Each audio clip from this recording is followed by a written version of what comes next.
Hacer a José Antonio Alarcón, igual si le ocurre algún estudio al respecto desde el Instituto de Estudios Científicos. ¿Puedes pecar algo así? ¿Se puede, no? Joder, por lo que tengo. Buenas tardes. No me encarguen más cosas. ¿Te encargo algo más o no? No, por favor. Carlos, si tú tenías cargo del tema, Carlos Rotomé, buenas tardes. Yo estoy acostumbrado a hacerme cargo de todo. Pero bueno, no tengo problema. ¿estáis saturados o qué? Si solo es septiembre. Bueno, ¿qué? Pues tú sabes lo que llevamos encima. ¿Pero lleváis mucho? Yo por lo menos. Carlos creo que también. Sí, ¿no? Mucho. El inicio de curso, aunque parezca que no, pero si no tenéis que ir al cole. ¿El qué? Si no tenéis que ir al cole. Bueno, como que no tenemos que ir al cole. Yo sí tengo que ir al cole, vengo de clase ahora mismo. Pero bueno, pero es de otra manera, ¿no? No es lo mismo. A ver si te va a pasar como el del anuncio, niño, que tienes que llegar pronto, que eres el director. Contra. No, a mí no me importa ir a clase. La verdad es que me lo paso muy bien, me divierto mucho. Me lo paso muy bien con los alumnos y con las alumnas. Es muy interesante. Es muy interesante. Sí. Estáis hablando de... Porque allí actuará como sociólogo, ¿no? Sí. ¿Estáis hablando de Cataluña? No entramos en esa discusión, no. Además, acaban de llegar, son de primero, es como para, para empezar con esa cosa tan dura, ¿no? Si son de primero todavía no, pero bueno, oye, que son 18 años lo que tienen ya. Sí, si no algunas más, porque vienen del ciclo de infantil de FP y hay chicas más mayores. Vale, pero ya es hora de que, vamos, que de eso se puede hablar ya con esa edad, ¿eh? Sí, pero es para nosotros. O solo nos pasó a nosotros nuestro momento. Bueno, vamos a las jornadas del Instituto de Estudios Ceutíes, las jornadas de Historia. Ayer ya estuvimos hablando de ella. ¿Qué tal la tarde, José Antonio? Muy bien, estuvo realmente bien, muy bien de público y muy bien los conferenciantes. Y además hay mucha gente que la está siguiendo por internet también. Es decir, la verdad que yo estoy muy satisfecho del desarrollo de estas jornadas, ¿no? Bueno. Tenía mis dudas al empezar, porque quizás eran demasiado cortas, en fin, en las primeras, pero la verdad, y cambiamos de sitio, pero bueno, creo que están funcionando muy bien. La biblioteca las ha acogido, no ha sido siempre su escenario, pero claro, es que había que hacer allí algo, porque si el instituto no hace allí algo, ya ha hecho todo el mundo. El instituto ha hecho, el año pasado hizo casi todas sus jornadas allí, mira la Victoria toda. Es verdad. Sí, el instituto está aportando una fuerte actividad a la biblioteca. El año pasado hubo de ciencias sociales, de literatura... ¿Quién quiere tenerlo todo en la biblioteca? No quiere cerrar la biblioteca ni para dormir. No es que yo quiera tenerlo todo, también es que ofrecemos servicios que a lo mejor otros no pueden ofrecer. Por ejemplo, el salón de actos de la ciudad está muy bien, pero hay que poner dinero para echarlo en marcha. Hay muchas asociaciones, organizaciones, pues les cuesta. Pegar un dato, nosotros, el instituto cuando hacía ahí las jornadas, que las ha hecho durante muchos años, 5 días de jornada significaban del orden de los 2.000 y pico euros solo el local, porque hay que sonorizarlo, hay que... Claro, eso se convierte en 0 euros en la Biblioteca Pública del Estado. Bueno, pues si alguien está... Un ahorro importante. Si alguien está preparando... Solo por ese dato, ¿no? Y luego hay otra cuestión, y es el aforo. Nosotros mantenemos un buen número de gente, 80, 90, 100 personas. Eso en el salón de actos del ayuntamiento se perdía porque hay 300 butacas y se perdía, la gente se dispersa, sin embargo allí está más concentradito y parece... Bueno, porque además yo creo que hay que tener muy claro en qué ciudad estamos y qué gente está interesada en una cosa o en otra, ¿no? Y hay que darle aforos pues diferentes. No, ahí están funcionando muy bien de gente, pero bueno, allí está más rapaditos, estamos más... Bueno, entonces ayer el señor Campos bien, ¿no? Sí, muy bien. Y el señor Reafonte también, ¿no? Muy bien, Adolfo estuvo realmente brillante, la verdad es que sí. Bueno, pues nos quedamos con los ponentes de hoy.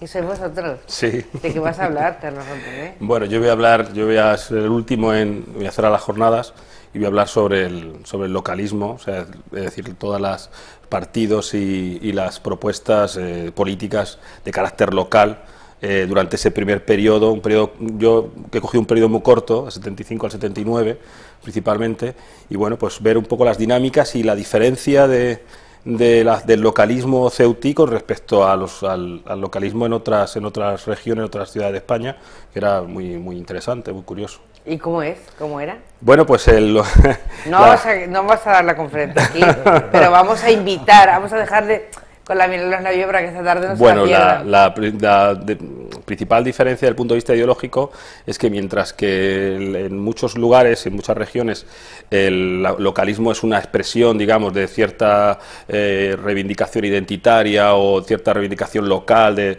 regionalista, pues aquí en Ceuta el localismo es una reivindicación de España. Esa es la gran diferencia. Es un localismo que reivindica España, o sea, quiere ser más España, frente a otros localismos que son justamente lo contrario, que quieren ser menos. Sí, ¿no? sí, ese momento era curioso, ¿eh? Bueno, ese momento que ha sido muy largo en el tiempo, que no solo ha sido en ese periodo que has elegido tú, yo creo que se nos ha quitado hace poco, bueno, ¿no? el localismo ha existido durante mucho más tiempo. El localismo de España, yo creo que hemos dejado de decir eso hace muy poco tiempo. Bueno, yo creo que en sitios que nos ha dejado de decir, pero sí, el caso de Ceuta... Pero no como antes, era como un apellido. Sí, bueno, pero fíjate, en el caso de Ceuta tuvo un arranque muy fuerte, luego tuvo un descenso con las siguientes elecciones, hay un periodo de baja, y luego vuelve a arrancar otra vez precisamente al coincidir con la reivindicación estatutaria, es decir, con la reivindicación del estatuto es cuando vuelve a crecer el localismo y llega pues al momento máximo, que son para las del 95, Luego aparecen las del 99, o sea, desde el punto de vista estadístico, las del 99 son un poquito más altas, pero claro, hay que tener en cuenta que en el 99 lo que sucede es el fenómeno Gil, que quizás es otra cosa distinta, no tiene nada que ver con el localismo. O sea, habría que se contabiliza como un partido... Ni siquiera el PFC. No. Claro, hay que contabilizarlo como partido de ámbito no estatal, pero realmente no es un localismo real. El periodo del que tú vas a hablar, de quizás yo hablaría de un localismo menos elaborado. Luego, el de la segunda etapa es un localismo ya mucho más fuerte. Es un localismo inicial, un poco que... un poco torpe también. Claro, y además que está empezando a rodar, claro, es un rodaje, es el rodaje. Que no sabíamos nada. Es el rodaje. Pero fíjate, pasa una cosa curiosa, ¿no? Y es que se crea una agrupación de electores, y es algo que también sucede en el periodo también las elecciones municipales del 31. Es decir, la agrupación de electores como un intento de superar una situación nueva, totalmente nueva, o de darle una forma frente a algo que estaba cambiando, ¿no? Entonces, en el Ceuta se repite, lo que pasa es que, tanto en la del 31 hubo más sitios, porque en lo que no había un sistema de partidos republicanos, y eso permitió esas plataformas. En Ceuta, en el momento de la parece más complejo, ya lo contarás tú luego, pero parece más complejo. Pero que es una cuestión interesante. Qué bien tenéis tenemos mucho tiempo, hemos discutido mucho de estos temas. Pero no, qué bien tenéis ese momento, ¿cómo conocéis ese momento? Lo habéis analizado a medias. Bueno, y éramos unos ceutíes tontos, listos, torpes, no lo sé. ¿Cómo salimos adelante en esa situación? Bueno, la verdad es que es un momento difícil para la ciudad, porque ya lo ha comentado otros ponentes, lo comentará José Antonio también, es un momento especialmente duro para la ciudad, porque compartimos la incertidumbre que hay en todo el país en cuanto a qué va a suceder con el nuevo régimen o cómo va a cambiar, a la que hay que añadir la presión exterior de Marruecos, el problema del encaje territorial dentro de España, es decir, tenemos unos añadidos de mayor presión, por eso también surge ese localismo reivindicativo de España, ¿no? Porque estamos ahí, es decir, tenemos una situación bastante difícil. Yo doy un dato, durante la década de los 70 se produce, es uno de los pocos periodos recientes de Ceuta, que hay una pérdida de población. Perdemos población, o sea, es decir, hay una cierta huida o un cierto miedo a lo que puede suceder, que apuntó ayer también José María Campos, apuntó el tema de la moda de comprar en la península. Es decir, ahí empieza un poco, ¿no? El miedo que lo que pasa es que esa pérdida de población se compensa un poco con la población marroquí que va llegando. Exactamente. Hay una cierta compensación. Hay una compensación, pero claro, pero bueno, ellos aparecen, muchos de ellos no aparecen censados, porque son personas, y el censo nuestro desciende, o sea, de los que estaban residiendo desciende. El miedo nos empuja a comprar algo allí por si nos pasa algo, por si nos echan. La falta de confianza. Era eso. ¿Y tú de qué vas a hablar? Pues yo, vamos seguidos. El título que yo le he puesto es Crisis de Identidad, ¿no? La ciudad vive una auténtica crisis de identidad. Y además es verdad, ¿eh? Eso fue la transición política. Y la vive en muchos sentidos, ¿no? La primera es que no solo ya la reivindicación marroquí, sino además el comienzo de una crisis económica que acaba con los mejores años de la historia económica de la ciudad, la economía del bazar, ¿no? Que fue una situación... yo hablo de la Belle Époque, de la ciudad ideal. Sí, la imagen de esa Ceuta ideal que muchos proyectan es la imagen de la Ceuta entre el 60 y el 80, probablemente, 70 y tantos, en el que, a pesar de que ha habido una crisis anterior, en el 56, la pérdida del protectorado significa una cierta crisis, pero ese momento brillante de la economía del bazar y tal hace olvidar pronto esa crisis. Era una alegría. Era una ciudad alegre, una ciudad confiada, efectivamente. Eso se hunde en el 75. Se hunde, tenemos la Marcha Verde, la reactivación de la reivindicación marroquí, empiezan los primeros problemas de esa economía del bazar, y entonces se van juntando una serie de problemas, y sobre todo, de pronto, los portugueses. En medio de ese caldo, encima, te encuentras que los que esperabas fueran tus aliados, fundamentalmente Fraga, el libro blanco de la reforma democrática, pues son los primeros que dicen, oiga, esto es negociable, esto es así. La calle es mía. Claro, primero descompone una buena parte de la derecha naciente, no hablará también de eso, porque creo que PC hablará, claro, y bien. Y bueno, no solo ya la izquierda que se podía esperar, ¿no? La izquierda, o cierta parte de la izquierda, y grupos lobbies de presión que tienen intereses en los negocios con Marruecos, sino que además, hasta los que parecían tus aliados, también. Pues eso genera una crisis de desconfianza. Y luego hay otro problema. En Ceuta no hay consenso. Es decir, el consenso que se da al resto del Estado, Ceuta es una ciudad absolutamente cainita en eso. Hay una terrible división de las fuerzas políticas y además se vive de una perspectiva. Solo hubo un momento de consenso, solo hay una decisión unánime del Ayuntamiento. Fue la de septiembre del 81, cuando se aprueba por unanimidad solicitar la transitoria, la comunidad de la transitoria quinta. Solo es el único momento de unidad de todo el periodo, lo cual lo hace muy duro, ¿no? Y las crisis, porque viven crisis. La UCD vive una crisis intensa, el PSOE con varias crisis.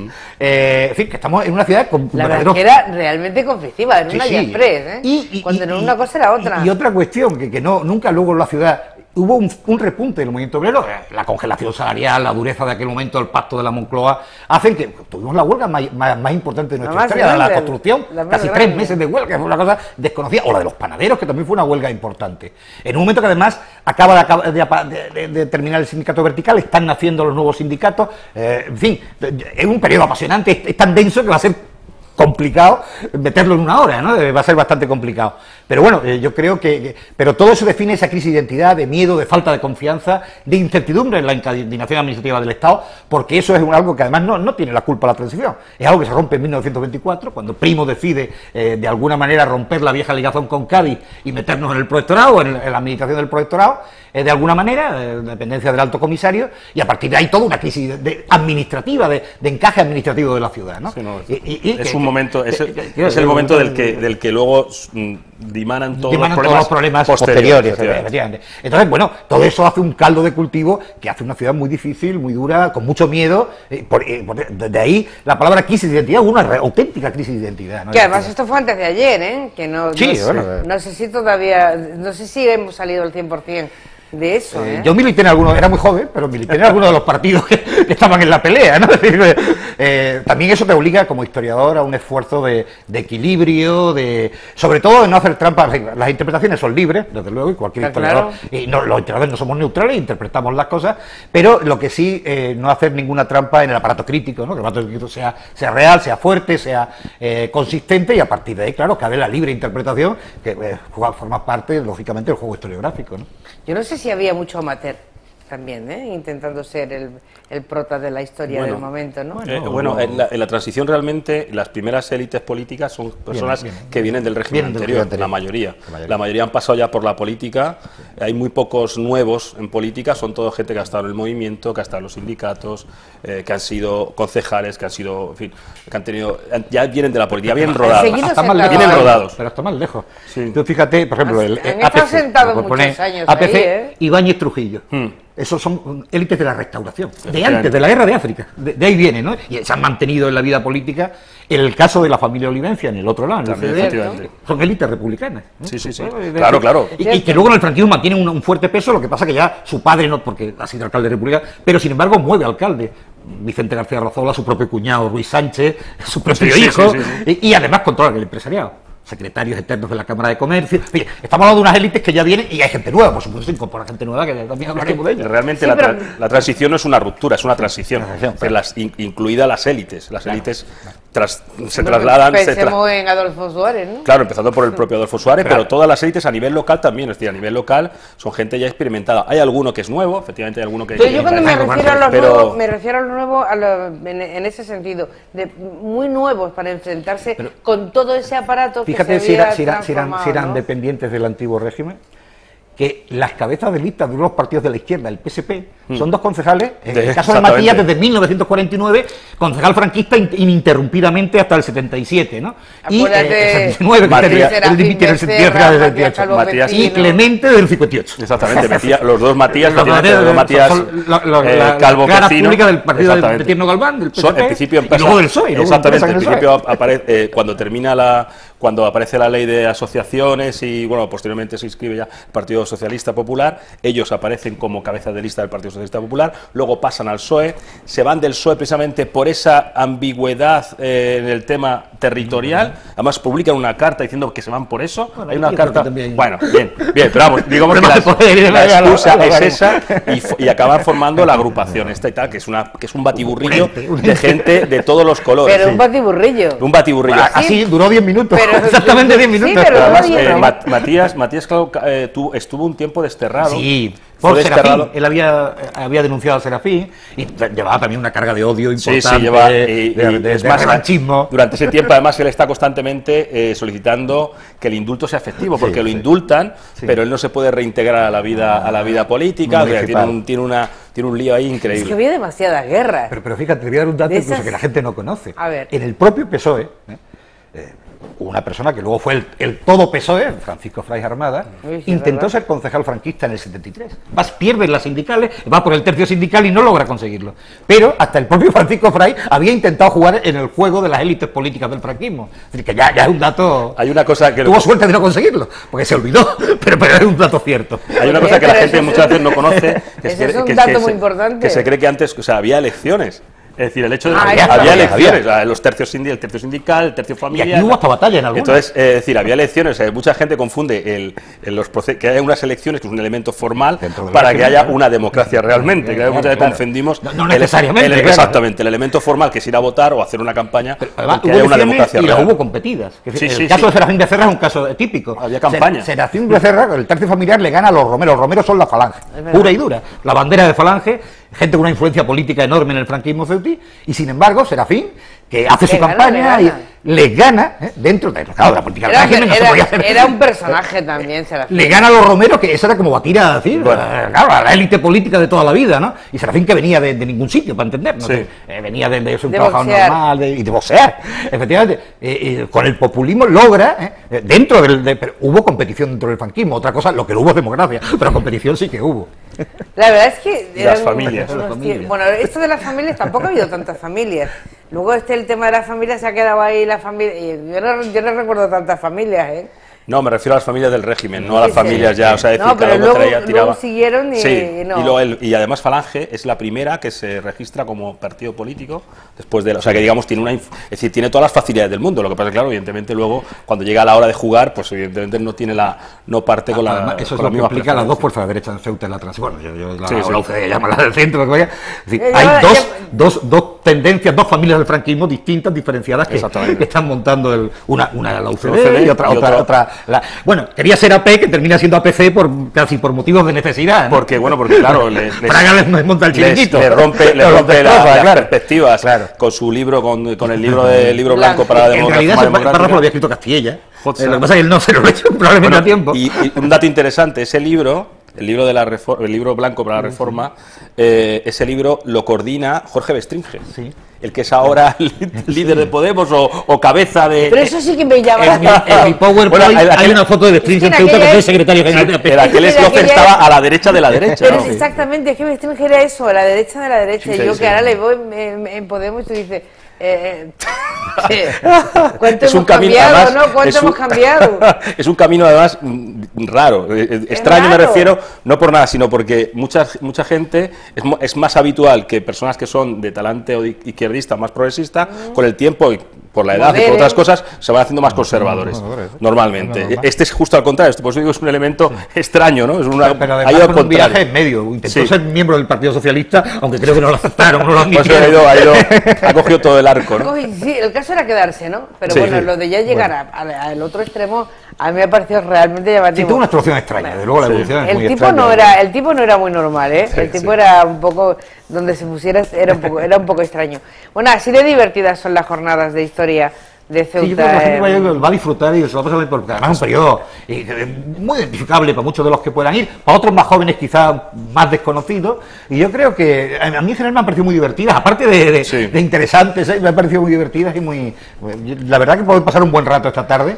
Además se puede seguir por Facebook y Sí, yo que también. a las que no he podido asistir por tema de trabajo la he estado escuchando en el Facebook mientras que estaba trabajando y la verdad es que se ven estupendamente, se escucha muy bien, se ven las diapositivas, con lo cual, es decir, aunque el que no pueda ir presencialmente Lo puede tiene la hacer en posibilidad casa. de verlo a través de la página de la biblioteca pública, ¿no? Es que están de modernos, Carlos, no te lo puedo imaginar, trabajando. Bueno, Está pues la está el dinero última, público está para la que ofrezcamos última. cada vez más servicios, ¿no? Y si Está la podemos última. deslocalizarlos, pues mejor. Es algo que está visto que es una de las dinámicas de futuro, o sea, tenemos que ampliar en esa... Nosotros en la UNED Está estamos clarísimo. haciendo lo mismo. El último congreso que hicimos sobre migraciones, teníamos 70 personas conectadas en la red, o sea, en ese momento viendo las conferencias, o sea, que es necesario utilizarlas, o sea, está muy bien, es otra posibilidad más, y bueno, hay que utilizar todo lo que tenemos a nuestro alcance, ¿no? Todo lo que es acercarse al otro de la manera más fácil posible será lo mejor. ¿Tenéis ya pensado el título del año que viene? Nuestro procedimiento es el Seguro siguiente. que le da alguna vuelta. Además, tendremos a Carlos todavía para reflexionar. Cuando terminemos la jornada, primero analizamos un poco qué ha pasado con esta, cómo han ido, tal. Si está y muy contento. A partir de ahí, no sé, bueno, yo estoy contento, luego puede que haya otros miembros más críticos, ¿no? A partir de ahí decidimos el tema de la siguiente y empezamos a buscar gente y posibilidades y temas, ¿no? Pues lo decimos un poco entre todos, la verdad que no sé cuáles van a ser las siguientes, no tengo una idea clara. Bueno, esta última se decidieron tarde ya, ¿no? Vamos, Sí, pero bueno, estaba bastante estaba claro, ya- ¿no? Porque el 40 años de 40 Acción años. Democrática estaba bastante claro, ¿no? Oye, en vos- la próxima quizás habrá ya más discusión. no lo Tú sé. en aquella época no estabas en Ceuta, ¿no, Carlos? No, llegué a Ceuta en el 95. Te, llegué con- te encontraste la movida. Fue justo llegar La y gran encontrarme movida. eso, justo. La gran movida justo te llegar. encontraste, bueno. Habrá quien le moleste que diga la gran movida, pero no lo digo ni No, con fue ni con un- acritud ni con nada, es que fue una gran movida. ¿O no? Sí, sí, sí, Bueno, sí. pues como no conocías, no vivías en ese tramo, en ese tiempo aquí, ¿qué es lo que te ha llamado la atención a la hora de organizar tu conferencia? ¿Algún dato que te haya dicho, caray, ¿esto cómo fue? No, para organizar la conferencia no, porque yo llevo No, ya bueno, para la muchos hora de años trabajar. y siempre con... No, el dato ese interesante de cómo se organizan las élites buscando, o sea, decir, cómo de alguna forma reaccionan frente a esa, digamos, dejadez o a esa falta de identidad, esa falta de apoyo de las formaciones políticas que ellos esperan un apoyo interno y frente a otras cosas, a la presión exterior, y cómo se organizan y piden, son únicos, yo creo que son únicos en España que piden más España, ¿no? Como partido, como fuerza localista. Yo creo que es un tema, es algo muy interesante, yo creo que es algo que nos diferencia Totalmente. Ceuta del resto de España, ¿no? De hecho, yo estuve mirando las diferencias entre partidos localistas, por ejemplo, en las mismas elecciones, y que estamos casi al nivel, en cuanto al volumen de votos, pues casi al nivel de Barcelona, o sea, que realmente, que tiene una gran tradición de partidos o de reivindicación regionalista o de reivindicación identitaria, ¿no? Y si estábamos casi, era el 50 y algo por ciento, nosotros estábamos en 45, o sea que yo creo que éramos, y mientras que la media nacional estaba en el 10 y algo, 19, o sea Sí que llegaba. realmente, o sea que realmente la diferencia en cuanto al localismo en el resto de España era muy importante, ¿no? Bueno, O sea que- visto por alguien que no estuvo, me encanta que lo diga.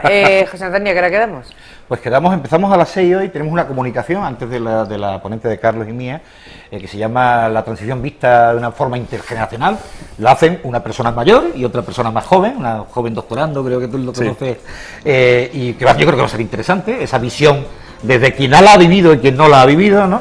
Que es una comunicación que se aportó a esta jornada, y luego a las 6:30 intervengo yo con lo de la crisis de identidad, y luego Carlos con el localismo, a las 8 empieza la tuya, ¿no? Bueno, pues así presencial en la Biblioteca Pública del Estado, sala de usos múltiples, y si no, pues ya saben, Facebook, Internet, que lo tienen todo preparado, que son de buenos, y nosotros se lo pondremos, pero un poco más tarde. Gracias a los dos, nos hemos Gracias a ti, divertido. a vosotros. Nos vamos, mañana volvemos.